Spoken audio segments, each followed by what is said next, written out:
কয়েকদিন আগে বিএনপির মহাসচিব একটি স্লোগান দিয়েছিল, সেই স্লোগানটা আপনারা আমার সাথে ধরেন। হ্যাঁ, গ্যাস নাই, বিদ্যুৎ নাই, এই সরকারের দরকার নাই, গ্যাস দে, পানি দে, মহিলা গদি ছেড়ে দে, গ্যাস দে, বিদ্যুৎ দে, মহিলা গদি ছেড়ে দে, গ্যাস দে, পানি দে, মহিলা গদি ছেড়ে দে।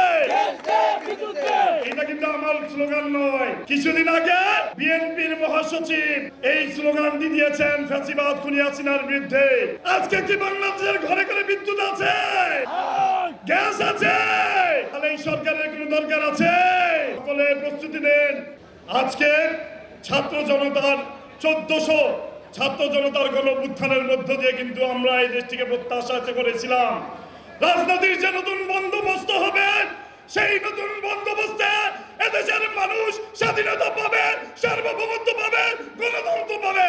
কিন্তু বাংলাদেশের মানুষ কি সেটা পাচ্ছে? আজকে সারা দেশ চাঁদাবাজির সাম্রাজ্যে পরিণত হয়েছে। আজকে ঘরে ঘরে নেতা কর্মীদের উপর জুলুম করা হচ্ছে।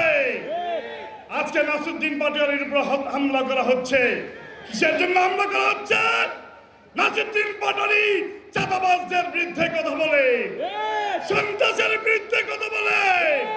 আজকে ঘরে ঘরে নাসিরউদ্দিন পাটোয়ারি তৈরি হয়ে গিয়েছে। আজকে ঘরে ঘরে সচিব ভুইয়া তৈরি হয়ে গিয়েছে। আজকে ঘরে ঘরে নাহিদ ইসলাম তৈরি হয়ে গিয়েছে। আমাদেরকে ভয় দেখিয়ে কোনো লাভ নেই।